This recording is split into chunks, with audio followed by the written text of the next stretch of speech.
Hey guys, it's Kristin. So in today's video, I'm gonna show you a really quick and fast way to get the core of your lettuce out.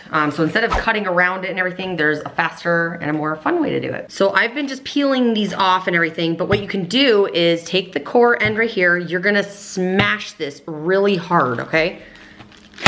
Like that. Now, this centerpiece just comes right out.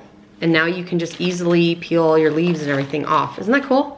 So I saw this little hack on TikTok and my mind was blown. I was like, great, I've spent so many years like cutting this stupid core out when I could have done it in like 5 seconds. So anyways, hopefully you guys like this video. If you did, give me a thumbs up. If you are new to my channel, don't forget to subscribe and hit this bell so you're alerted when I upload a new video. And I'll talk to you later.